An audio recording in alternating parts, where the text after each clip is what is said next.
Hello everyone, कैसे हैं आप लोग। चलिए आज से हम लोग आप लोग के लिए हर रात 10 बजे आपको 100 क्वेश्चन का डिस्कस कराएंगे, क्योंकि बिहार पुलिस के लिए बहुत ही इम्पोर्टेंट होगा। अभी 15 दिन है, 15 से 20 दिन 3 डेट में है, तब तक लमसम 3000 क्वेश्चन हो जाएंगे सेट की प्रैक्टिस, जिसमें बहुत ही अच्छे अच्छे प्रश्न मिलेंगे आपको, इम्पोर्टेंट प्रश्न मिलेंगे। तो चलिए आज से रात 10 बजे आपको मिलेगा। आप जितने भी जुड़े हुए हैं इस चैनल से, आप लोग ध्यान से इस वीडियो को देखिएगा, ताकि आपको बिहार पुलिस के लिए बहुत ही फ़ायदेमंद होगा। चलिए आज आते हैं पहला क्वेश्चन।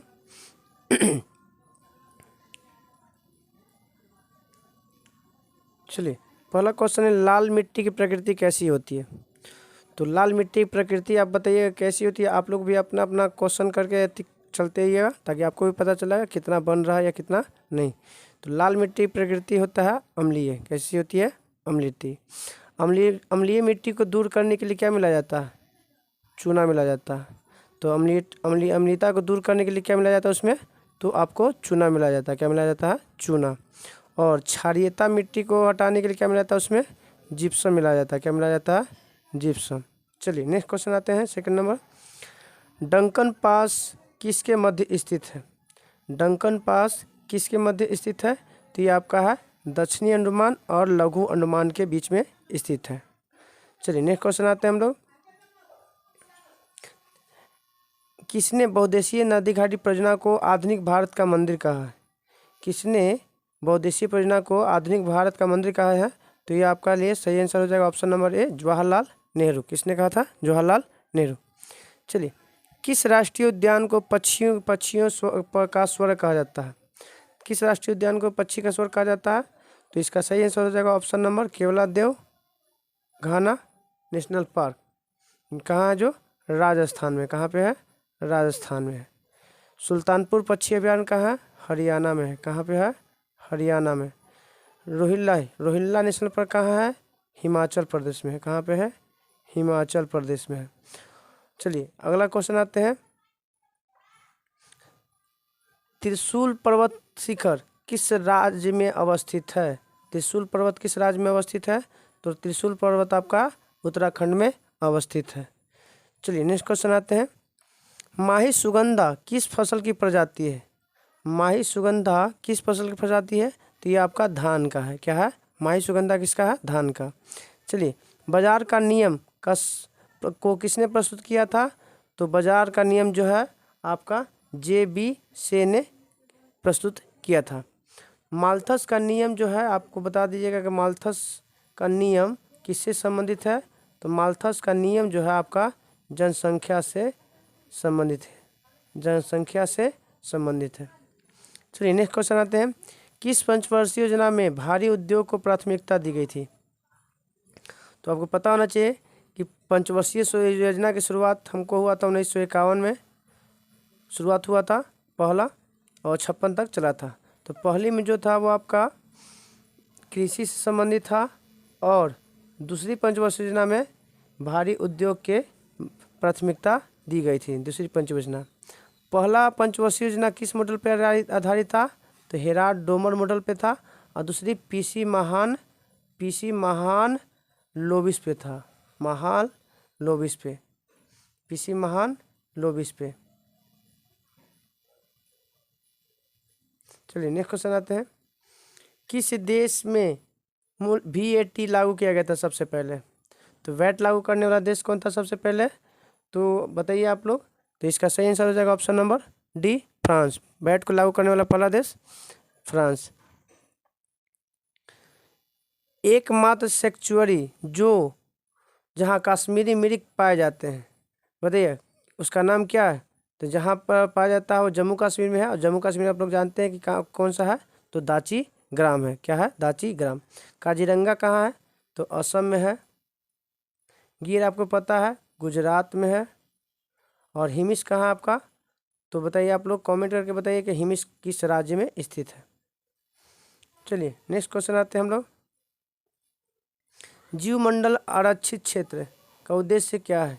जीवमंडल आरक्षित क्षेत्र का उद्देश्य क्या है? तो बताइएगा। तो इसका सही आंसर हो जाएगा आपका कृषि उत्पाद पर प्रयोग और विकास सही है। वन उत्पाद पर प्रयोग और विकास ये भी सही है। वन भूमि के वनस्पति और प्राणी पर परीक्षण ये भी सही है।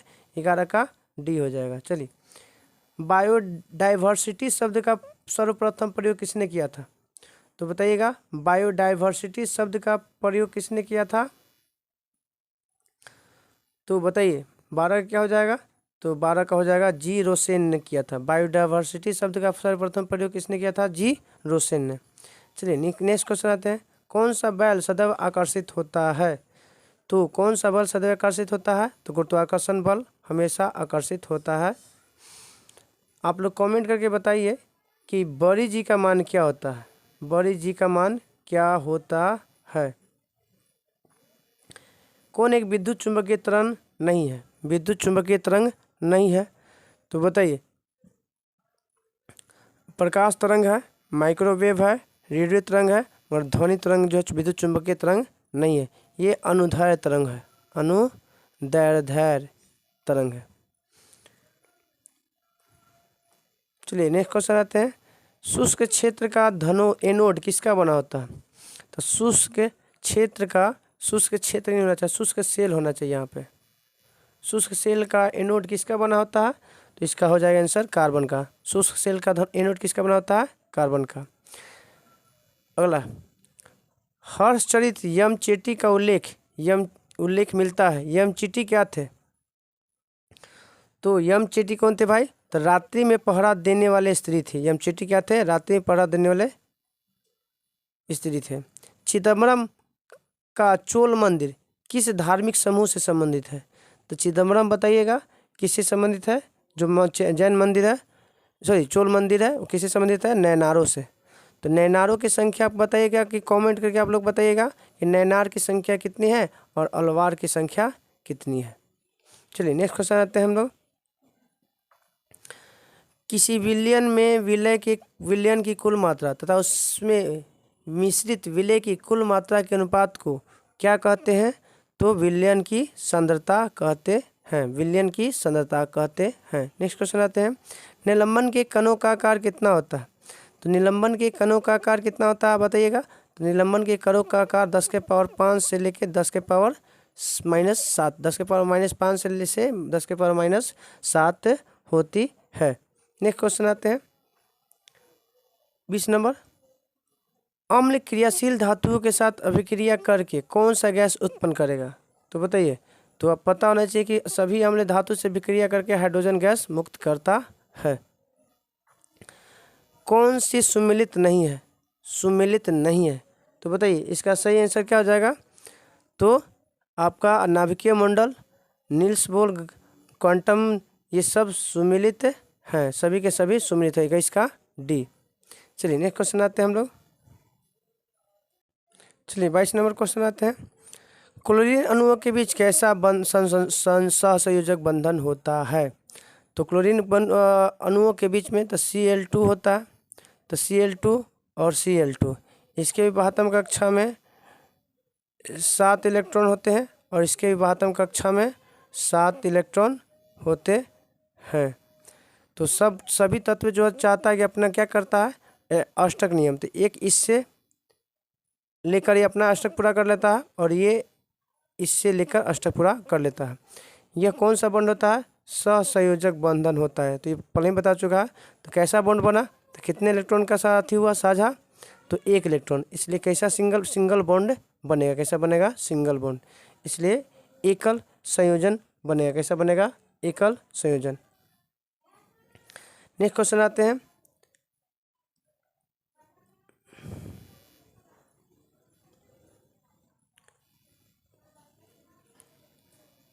आवर्त सारणी के किस वर्ग के तत्वों को सामूहिक रूप से क्षारीय मृदा धातु कहा जाता है? क्षारीय मृदा धातु वाला वर्ग जो होता है वो वर्ग है 2। और क्षारीय धातु बोलेगा तो हो जाएगा वर्ग 1।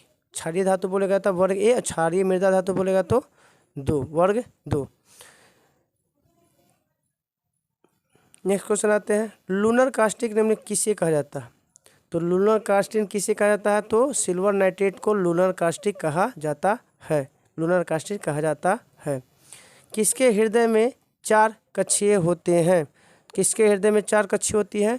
तो हृदय कक्ष नहीं होते हैं। ये आपका ऑप्शन यहाँ पे गलत होना चाहिए, आपका एक गलत है। चलिए, इसमें क्वेश्चन मिस्टेक है, आपको यहाँ नहीं छूटा हुआ है। किसमें 4 हृदय कक्षी नहीं होती है? तो आपको मानव में होता है, मगरमच्छ में होता है, सॉरी मगरमच्छ पक्षी में होता है, मगर मगरमच्छ में 3 होते हैं। कितने होते हैं? 3। चलिए नेक्स्ट क्वेश्चन आते हैं। कौन सुमेलित नहीं है?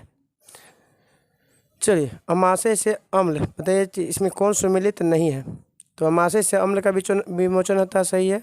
बड़ी आंत जल का अवशोषण करता है, सही है। छोटी आंत में भोजन और वाहिकाओं में अवशोषण होता है। यकृत सबसे बड़ी मिश्रित ग्रंथि नहीं है।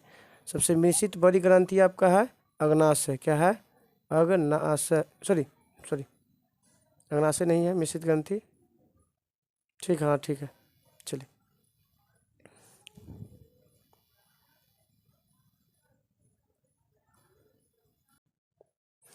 चलिए, मानव शरीर के परिसंचरण तंत्र में किस भाग में ऑक्सीजन रहित प्रवाह रक्त का प्रवाह होता है? तो बताइए कि मानव शरीर के परिसंचरण तंत्र के किस भाग में ऑक्सीजन रहित रक्त का प्रवाह होता है? तो 27 का सही आंसर क्या हो जाएगा? तो बताइए क्या होगा? इसका सही आंसर हो जाएगा ऑप्शन नंबर सी, महाशिरा में। चलिए, वाष्पोत्सर्जन के लिए कि पौधे की निम्नलिखित रचनाओं में कौन जिम्मेदार होता है? तो वाष्पोत्सर्जन किसके कारण होता है? तो स्टोमाटा के कारण होता है। चलिए, 29 नंबर आते हैं। कौन सा जीव परागणकारी है? कौन सा जीव परागणकारी है? तो इसमें से चमगादड़ भी है, मधुमक्खी भी है, पक्षी भी है, इसलिए सही आंसर हो जाएगा सभी। खनवा का युद्ध बाबर और किसके बीच हुआ था? तो खनवा का युद्ध बाबर और राणा सांगा के बीच हुआ था। कब हुआ था? तो 1527 में हुआ था, 1527 में। दक्षिणी भारत में वैष्णव संतों द्वारा स्थापित द्वैतवाद के संस्थापक कौन है? तो द्वैतवाद के संस्थापक है निम्बार्क। विशिष्ट द्वैतवाद के संस्थापक हैं रामानुजाचार्य। विशिष्ट द्वैतवाद के संस्थापक कौन है? रामानुजाचार्य। चलिए, नेक्स्ट क्वेश्चन आते हैं। कृषि विभाग में कौन सा है? तो दीवान-ए-अर्ज आपका सैन्य विभाग से है, दीवान-ए-खैरात दान विभाग से है, और दीवान-ए-बंदगान आपका दास विभाग से है।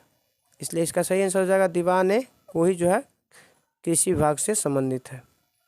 द्वितीय जैन संगीति कहाँ हुआ था? तो द्वितीय जैन संगीति आपका वल्लभी गुजरात में हुआ था। वल्लभी गुजरात में हुआ था। पहला जैन संगीति कब हुआ था? तो पाटलिपुत्रा में हुआ था। कहाँ हुआ था? पाटलिपुत्रा में। चलिए, नेक्स्ट क्वेश्चन आते हैं। प्रसिद्ध अरबी लेखक अलबरूनी किसके साथ भारत आया था? तब महमूद गजनी के साथ भारत आया था। इसके एक पुस्तक है, आप लोग कमेंट करके बताइए कि अलबरूनी द्वारा लिखे पुस्तक का नाम क्या है, कमेंट करके बताइएगा। सामवेद का ब्राह्मण ग्रंथ निम्न में से कौन सा है?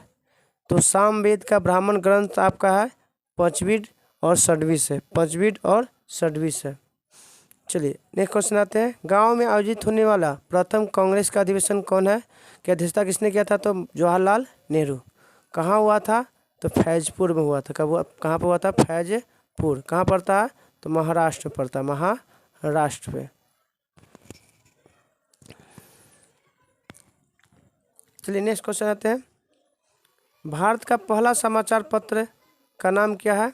तो भारत का पहला समाचार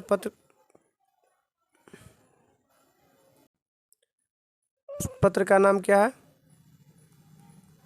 तो आपका है बंगाल गजट।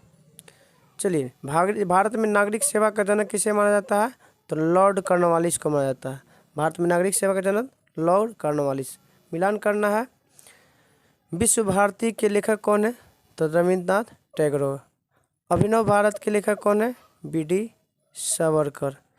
देव समाज के कौन है? तो पंडित शिव नारायण अग्निहोत्री। और वेद समाज के संस्थापक कौन है? केशव चंद्र सेन। तो हो गया इसका 3-1। इसका सही आंसर हो जाएगा 3-1। विश्व भारती हो गया रविन्द्रनाथ टैगोर, अभिनव भारत वी डी सावरकर। वेद समाज के हो गए केशव चंद्र सेन। और देव समाज के तो डी का आपका हो जाएगा, इसका हो जाएगा डी नंबर।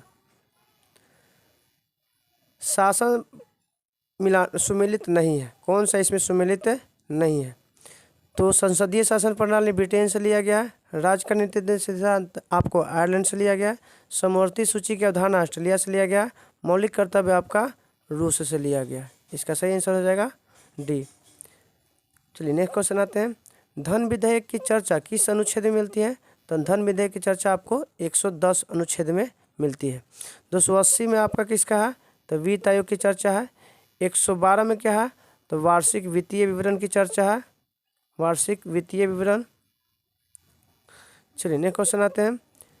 संविधान के प्रथम अनुच्छेद में भारत को क्या कहा जाता है? तो राज्यों का संघ कहा जाता है। क्या कहा जाता है? राज्यों का संघ। चलिए नेक्स्ट क्वेश्चन आते हैं हम लोग। चलिए, धर्म आदि के आधार पर भेदभाव या प्रतिषेध एक मूल अधिकार है, यह किस के अधीन आता है? तो बताइए। 43 का आंसर हो जाएगा ऑप्शन नंबर समता के अधीन। चलिए नेक्स्ट क्वेश्चन आते हैं। कौन कथन असत्य है? तो इसमें बताइए कौन सा कथन असत्य है? तो राष्ट्रपति पद के लिए प्रत्याशी किसी आयु कम से कम 35 वर्ष होनी चाहिए, सही बात है। उपराष्ट्रपति राज्यसभा का सभापति होता है, सही बात है। उपराष्ट्रपति के चुनाव भारत के राष्ट्रपति करता है, जो गलत है। भारत के चौथे राष्ट्रपति वीवी गिरी थे। इसका सही आंसर हो जाएगा ऑप्शन नंबर सी। कौन सी पंचायती राज समिति संबंधित नहीं है? कौन सी समिति पंचायती राज से संबंधित नहीं है? चलिए, तो इसका सही आंसर हो जाएगा PVN राव समिति, PVN राव समिति। चलिए, अशोक मेहता समिति गठन हुआ था 1977 में। कब हुआ था? 1977 में। LM सिंघवी समिति हुआ था 1985-86 के आसपास। आगे आते हैं नेक्स्ट क्वेश्चन 46 नंबर। किस संविधान संशोधन द्वारा दिल्ली को राष्ट्रीय राजधानी का दर्जा दिया गया था? तो 69वां संविधान संशोधन के तहत जो है दिल्ली को राष्ट्रीय राजधानी का दर्जा दिया गया है। 52वां संविधान संशोधन का संबंध किससे है? आप कमेंट करके बताइएगा कि 52वां संविधान संशोधन कब हुआ था और यह संबंध किससे है। बोहरा समिति का संबंध किससे है? तो बोहरा समिति का संबंध जो है राजनेताओं के तथा आपराधिक साठगांठ से संबंधित है। एक ही राज्य में बहने वाले भारत की सबसे लंबी नदी, तो ये आपका लूनी हो जाएगा। क्या हो जाएगा? लूनी। विश्व कप फुटबॉल के प्रथम विजेता देश कौन है? तो आप इसका कमेंट करके बताइएगा कि कब हुआ था और इसके प्रथम विजेता कौन थे। चलिए, कौन सा ग्रंथ यवनों का भारत पर आक्रमण के विषय के बारे में बताता है? तो आपका क्या हो जाएगा? 50 का गार्गी संहिता। चलिए, कुछ वन लाइनर है उसको भी देख लेते हैं हम लोग जो जल्दी जल्दी। मुगल वंश के संस्थापक बाबर थे। इसने बादशाह की उपाधि धारण किया था, गाजी की उपाधि भी धारण किया था। खनवा का युद्ध में आपका जिहाद का नारा दिया गया था। बाबर ने भारत पर 5 बार आक्रमण किया है। सबसे पहले पानीपत के प्रथम युद्ध में तोपखाना का उपयोग किया था, जिसमें इसके 2 निशानेबाज थे। आगे आते हैं। बाबर ने अपनी आत्मकथा तुर्की भाषा में लिखी, लेकिन इसका फारसी अनुवाद रहीम खान खाना ने किया, अब्दुल रहीम खाने खाना। चलिए, बाबर द्वारा लड़े गए 4 युद्ध। पानीपत का प्रथम युद्ध 21 अप्रैल 1526 को बाबर जीता। जितने भी बाबर युद्ध लड़ा सभी के सभी बाबर ने जीता। खनवा का युद्ध हुआ था 1527 में, 17 मार्च, राणा सांगा और बाबर के बीच में हुआ था। चंदेरी का युद्ध हुआ था 29 जनवरी 1528 को, मेदिनी राय और बाबर के बीच में हुआ था। घाघरा का युद्ध 6 मई 1529 को अफगानों और बाबर के बीच में हुआ था। चलिए आगे आते हैं। ये आपके लिए बहुत ही महत्वपूर्ण है बिहार पुलिस की दृष्टि से, क्योंकि डेट के साथ आपको पूछ सकता है। तो 21 अप्रैल 1526, 17 मार्च 1527, 29 जनवरी 1528 और 6 मई 1529 को। बाबर का उत्तराधिकारी हुमायूं हुआ। बाबर का उत्तराधिकारी कौन हुआ? तो हुमायूं हुआ। और 1533 में दीनपाना नगर की स्थापना किया था। ज्योतिषी में विश्वास करता था, इसलिए 7 दिन में अलग अलग कपड़े 7 दिन पहनता था। चौसा का युद्ध 25 जून 1539, इसमें शेर खां हुमायूं को हरा देता है। फिर अगले साल फिर युद्ध होता है कन्नौज या बिलग्राम का युद्ध 1540 में, जिसमें भी शेर खां विजय होता है। और इस युद्ध में फिर हुमायूं को भागना पड़ता है 15 साल के लिए बाहर। पुनः हुमायूं सूरी शासक सिकंदर को 1555 में सरहिंद के युद्ध में हराकर सरहिंद के युद्ध में फिर गद्दी प्राप्त करता है। हुमायूंनामा के लेखक हैं गुलबदन बेगम। हुमायूंनामा के लेखक कौन है? गुलबदन बेगम। देवरा का युद्ध हुआ था 1531 में और सरहिंद का युद्ध हुआ था 1555 में। शेर शाह सूरी का उपाधि शेर शाह सूरी को शेर खां की उपाधि किसने दिया था? तो बाहर खां लोहानी दिया था। कबूलियत एवं पट्टा प्रथा की शुरुआत भी किसने किया था? शेर शाह ने किए थे। कबूलियत या एवं पट्टा प्रथा की शुरुआत पटना को पाटलिपुत्रा को पटना किसने किया था? 1541 में शेर शाह सूरी। और किला एक कोना मस्जिद का निर्माण किसने किया था? शेर शाह सूरी। कहाँ पे? दिल्ली में किला एक कोना का निर्माण किया था। अगर आप लोग को यह वीडियो पसंद आता है तो लाइक ज़रूर कीजिएगा, ताकि आपको लाइक और शेयर और सब्सक्राइब से हमें एनर्जी मिलती है। आप लोग जितना भी हो सके इस ग्रुप से जुड़िए और जितने भी बिहार पुलिस वाले एग्ज़ाम देने वाले हैं उनके लिए बहुत ही सुनहरा मौका है। लगभग एग्ज़ाम तक 2000 क्वेश्चन हम करवा देंगे पर डे। पर हर रात को 10 बजे आपको या 100 क्वेश्चन का आपको मिल जाएगा। और अभी आप लोग के पास सिर्फ रिवाइजिंग करने का ही समय है, इसलिए जल्दी जल्दी हम लोग रिवाइज करेंगे। 2000 क्वेश्चन आपके लिए महत्वपूर्ण होंगे। चलिए, जय हिंद, जय भारत। चलिए नेक्स्ट क्वेश्चन आते हैं हम लोग। किस क्षेत्र को मरुस्थल माना जाएगा? आप लोग बताइए ऑप्शन में कि किस क्षेत्र को मरुस्थल माना जा सकता है। तो ऑप्शन के अनुसार इसमें 25 सेंटीमीटर से वर्षा जहाँ कम होती है वैसे क्षेत्र को हम लोग क्या कहते हैं? मरुस्थल। क्या कहते हैं? मरुस्थल। तो बताइएगा एशिया का सबसे बड़ा मरुस्थल। आप लोग बताइएगा कमेंट करके कि एशिया का सबसे बड़ा मरुस्थल। और दूसरा क्वेश्चन आप लोग बताइए कमेंट करके, सर्वाधिक जनसंख्या घनत्व वाला मरुस्थल कौन है विश्व में? चलिए नेक्स्ट क्वेश्चन आते हैं हम लोग। कौन सा यमुना की सहायक नदी नहीं है? कौन सी यमुना की सहायक नदी नहीं है? तो चंबल है, केन है, बेतवा है, लेकिन घाघरा नहीं है। इसका आंसर हो जाएगा ऑप्शन नंबर सी। किस दर्रे से होकर ब्रह्मपुत्रा नदी प्रवेश करती है भारत में? तो ब्रह्मपुत्रा नदी यांग्याप दर्रे से होकर भारत में प्रवेश करती है। आप लोग को अगर ये वीडियो अगर अच्छा लगता हो तो लाइक करना ना भूलें, सब्सक्राइब करना ना भूलें और भी इस यूट्यूब चैनल से उसे जोड़िए और लोगों को भी जोड़िए। चलिए आगे क्वेश्चन आते हैं। 90 ईस्ट रीज कहाँ पे स्थित है? किस महासागर में? 90 ईस्ट रीज आपका हिंद महासागर में स्थित है। 4 का ए, हिंद महासागर में। भारत के गरीबी निर्धारण के हेतु योजना आयोग ने किस वर्ष सुरेश तेंदुलकर समिति का गठन किया था? तो ऑप्शन नंबर बी 2004 में। ऑप्शन नंबर बी 2004 में। प्रश्नों का सही मिलान करना है। प्राथमिक क्षेत्र के अंतर्गत क्या क्या आता है? तो बताइए 6 का क्या होगा? तो प्राथमिक आपका आएगा मधुमक्खी पालन, उसके बाद आपका आएगा जूते का कारखाना और तृतीय में आएगा सहलाकारी संस्था। तो आपके प्राथमिक क्षेत्र में मधुमक्खी पशुपालन से है। माफ़ी चाहता हूँ, कॉल आ गया था। चलिए, पश्चिम बंगाल का रानीगंज का संबंध किसके लिए फेमस है? पश्चिम बंगाल का रानीगंज किसके लिए फेमस है? तो कोयला क्षेत्र के लिए फेमस है। कार्बन टैक्स लगाने वाला विश्व का पहला देश बताइए। कार्बन टैक्स लगाने वाला विश्व का पहला देश फिनलैंड है। कौन है? फिनलैंड। संविधान सभा के प्रारूप समिति के अध्यक्ष कौन थे? तो संविधान सभा के प्रारूप समिति के अध्यक्ष थे BR अम्बेडकर। तो आप लोग बताइए कमेंट करके प्रारूप समिति का गठन कब किया गया था? चलिए नेक्स्ट क्वेश्चन आते हैं। भारतीय संविधान में न्यायिक पुनरावलोकन की व्यवस्था किस देश से लिया गया? न्यायिक पुनरावलोकन की व्यवस्था अमेरिका के संविधान से लिया गया है। चलिए नेक्स्ट क्वेश्चन आते हैं हम लोग। वित्त विधेयक के बारे में विशेष उपबंध संविधान के किस अनुच्छेद में है?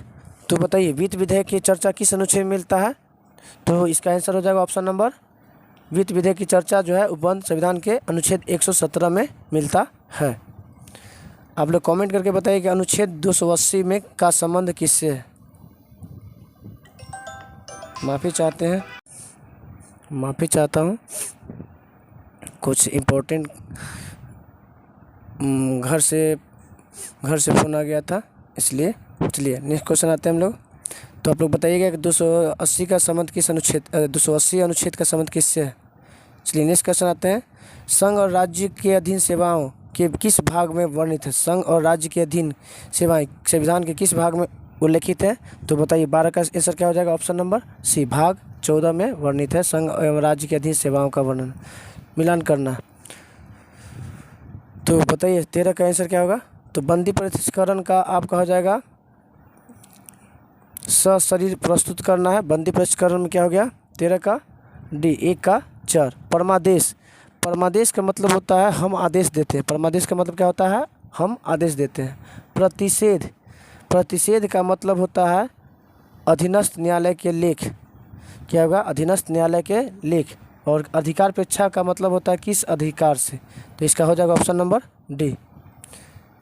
संसदीय शासन में वास्तविक कार्यपालिका शक्ति निम्न में किसके पास स्थित होती है? वास्तविक कार्यपालिका शक्ति बताइए किसके पास होगा?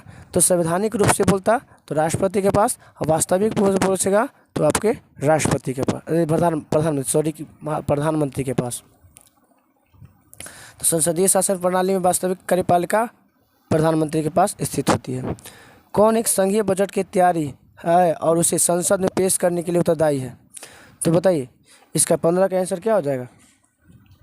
तो ये होगा आर्थिक कार्य विभाग करता है। कौन करता है? आर्थिक कार्य विभाग। उच्चतम न्यायालय में संविधान निर्वाचन से संबंधित मामलों की सुनवाई करने के लिए न्यायाधीशों की संख्या कम से कम कितनी होनी चाहिए? तो किसी भी मुद्दे पर बहस करने के लिए कम से कम 5 जज न्यायाधीश होने चाहिए। औरंगजेब के संबंध में कौन सा कथन असत्य है? तो बताइए औरंगजेब सभी धर्म को मानता था। इसने अर्जुन देव को फांसी दिलवाया था, ये आपका गलत है, आपका बाकी सब सही है। विजयनगर आने वाला प्रमुख डोमिनिक पायस किसके शासनकाल में भारत आया था? तो डोमिनिक पायस आया था कृष्णदेव राय के दरबार में। डोमिनिक पायस और बारबोसा ये दोनों आपका किसके दरबार में आया था? तो कृष्णदेव राय। देवराय प्रथम के दरबार में आया था कौन? निकोलो कांटी। कौन आया था? निकोलो कांटी। और देवराय द्वितीय के दरबार में आया था अब्दुल रज्जाक। चलिए अच्युत राय के दरबार में आया था नुनीज। कौन आया था? नुनीज। चलिए नेक्स्ट क्वेश्चन आते हैं हम लोग।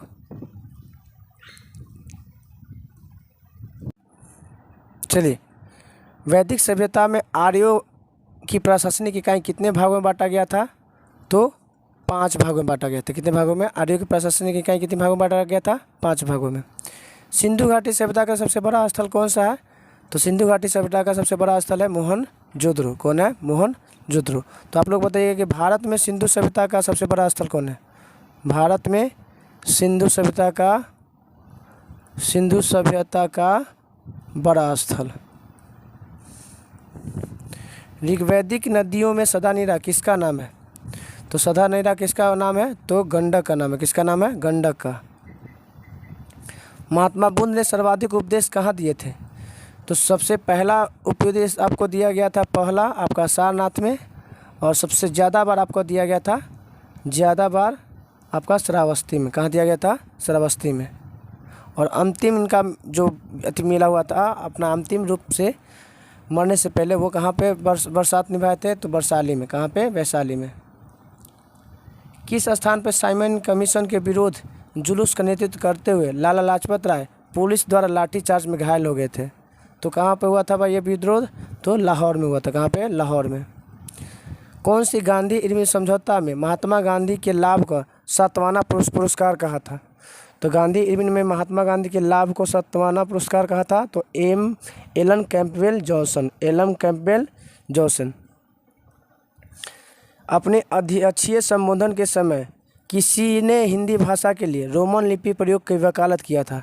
तो अपने अध्यक्षीय संबोधन के समय हिंदी भाषा का रोमन लिपि का वकालत किसने किया था? सुभाष चंद्र बोस ने। किसने? सुभाष चंद्र बोस ने। अखिल भारतीय किसान के गठन का प्रस्ताव किसने दिया था? तो अखिल भारतीय मुस्लिम लीग, किसान बोल दिए, माफ़ी चाहता हूँ। अखिल भारतीय मुस्लिम लीग के गठन का प्रस्ताव किसने दिया था भाई? तो सलीमुल्लाह खां। किसने किया था? सलीमुल्लाह खां। प्रकाश संश्लेषण प्रक्रम द्वारा पौधे कार्बोहाइड्रेट का संश्लेषण करते हैं या कार्बोहाइड्रेट में किस से मिलकर बना होता है? तो आपको पता होना चाहिए कार्बोहाइड्रेट में क्या होता है? कार्बन, हाइड्रोजन और ऑक्सीजन, ये तीन को मिलकर बना होता है कार्बोहाइड्रेट। कौन सा पादप हार्मोन नहीं है? तो आप लोग बताइए कौन सा पादप हार्मोन नहीं है? तो जिब्रेलिन है, ऑक्जिन है, साइटोसाइनिन है, एपिनेफ्रिन आपका पादप हार्मोन नहीं है। मिलान करना है। तो बताइए 29 का मिलान करने में क्या है? तो आपका है ऑप्शन नंबर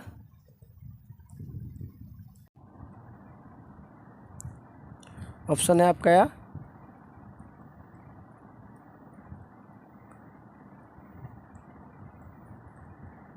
हैजा होता है आपका जीवाणु से, डेंगू होता है आपका वायरस से, मलेरिया होता है आपका प्रोटोजोआ से, और फिल पाँव जो होता है वो कृमि से। तो 4-1-3-2 4-1-3-2 4-1-3-2 option number C. Option number C. चलिए, कौन सा अनुवांशिक रोग है? तो अनुवांशिक रोग हीमोफीलिया आपका अनुवांशिक रोग है, थैलेसीमिया आपका अनुवांशिक रोग है, और सीजोनेफ्रीया आपका भी अनुवांशिक रोग है। इनमें से सभी। कौन सा जीव निमेटोडा संघ के अंतर्गत आता है? तो एस्केटिस भी आता है, फिलियसिस भी आता है, पिनवर्ग भी आता है। इसमें आपका सही हो जाएगा ऑप्शन नंबर डी। लार में मुख्यतः कितने प्रकार के पाचक एंजाइम पाए जाते हैं? तो लार में 2 प्रकार के पाचक एंजाइम पाए जाते हैं। कितने प्रकार के? 2। किस कोशिकीय ईंधन कहा जाता है? किसे कोशिकीय ईंधन कहा जाता है? तो कोशिकीय ईंधन आपका कहा जाता है ग्लूकोज को। क्या कहा जाता है? कोशिकीय ईंधन ग्लूकोज को। अधिकांश कीट श्वसन करते हैं। अधिकांश कीट श्वसन करते हैं, बताइएगा। अधिकांश कीट श्वसन करते हैं किससे? तो वातक यंत्र से। किससे करते हैं? वातक यंत्र से, जिसको बोलते हैं ट्रैकिया बोलते हैं। क्या बोलते हैं? ट्रैकिया। साबुन के पतले झाग में चमकदार रंग बनना किस परिघटना के कारण है? तो आपका परावर्तन और व्यतिकरण के कारण जो है आपका क्या होता है? चमकदार जो पतली झिल्ली में जो चमकता है बुलबुला में, वो आपका परावर्तन और व्यतिकरण होता है। तंतु प्रकाशिक संचार के संकेत में प्रवाहित होती है। तो तंतु प्रकाशित संचार से संकेत के किस रूप में प्रवाहित होती है? तो आपको प्रकाश तरंग के रूप में प्रवाहित होती है। 37 नंबर आते हैं। यदि लोलक को भूमध्य रेखा से ध्रुवों की ओर ले जाए तो उसके आवर्तकाल ध्रुव पर क्या होगा? तो न्यूनतम होगा। क्या होगा? न्यूनतम होगा। साबुन के बुलबुले के अंदर का दाब वायुमंडलीय दाब से क्या होता है?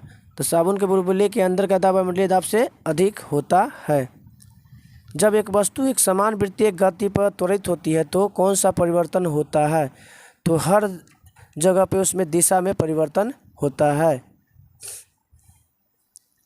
एक किस अक्रिय गैस को छोड़कर सभी उत्कृष्ट गैसों की परमाणु के अंतिम में कक्षा में 8 इलेक्ट्रॉन होते हैं? तो हीलियम के आत्म कक्षा में इलेक्ट्रॉन 2 होते हैं, बाकी सब में क्या होते हैं? 8 इलेक्ट्रॉन होते हैं। कितने? और यह वर्ग 18 के में रखा जाता है। इसे नोबेल गैस भी कहा जाता है। तो बताइए आप लोग को इस चारों ऑप्शन में सर्वाधिक यौगिक बनाने वाला गैस कौन है? सर्वाधिक यौगिक बनाने वाला गैस। चलिए नेक्स्ट क्वेश्चन आते हैं हम लोग। अम्ल धातु कार्बोनेट के साथ अभिक्रिया करके कौन सा गैस निर्माण करता है? तो कार्बन डाइऑक्साइड गैस निर्माण करता है। कार्बोनेट के साथ कौन सा गैस निर्माण करता है? तो कार्बन डाइऑक्साइड। किसे चाकू से काटा जा सकता है? तो सोडियम और पोटेशियम को आसानी से चाकू से काटा जा सकता है।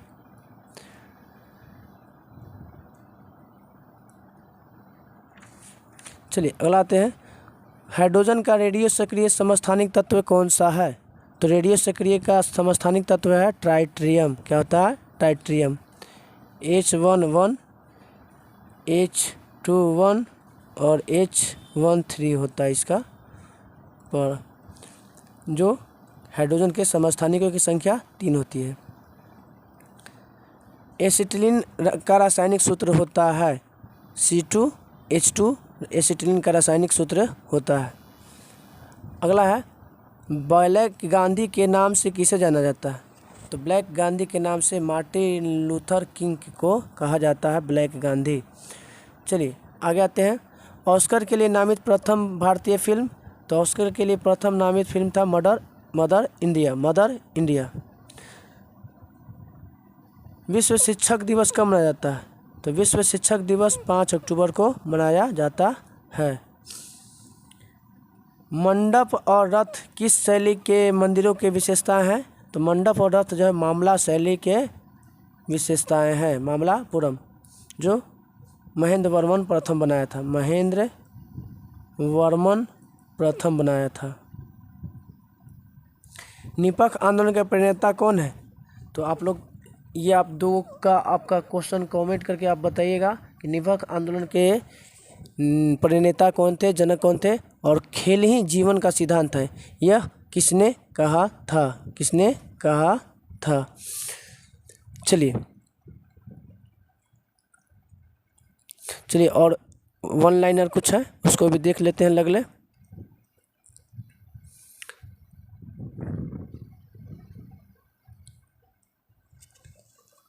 अकबर का राज्याभिषेक कब हुआ था? 14 फरवरी 1556।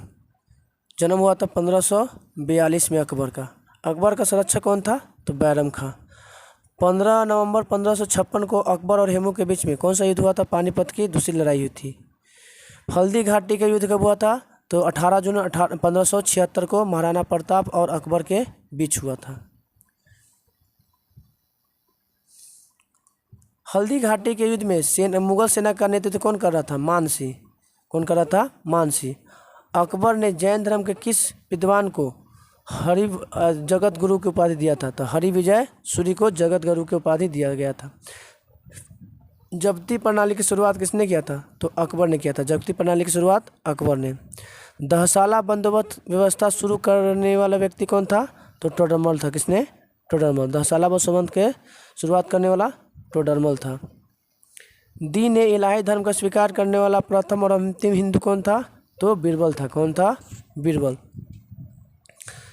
अकबर के समय 2 प्रसिद्ध चित्रकार दसवंत बसावन, अब्दुल समद, ये आपका अकबर के दरबार के प्रसिद्ध क्या थे? तो चित्रकार थे। तानसेन को कौन सा उपाधि दिया गया था? कंठावरण वाणी विलास। कंठावरण वाणी विलास जो है उपाधि दिया गया था। अनुवाद विभाग की स्थापना भी अकबर ने किया था 1575 में। कब किया गया था? 1575 में। बुलंद दरवाज़ा का निर्माण किसके उपलक्ष्य में किया जाता है? तो गुजरात विजय के उपलक्ष्य में। गुजरात जब जीता गया था तो इसी समय सबसे पहले अकबर ने समुद्र को पहली बार देखा था। नगारा बजाना में निपुण था। अकबर क्या था? नगारा बजाने में निपुण था। और इसके दरबार में 9 रत्न रहते थे। कितने रत्न? आप लोग बताइएगा सबसे पहले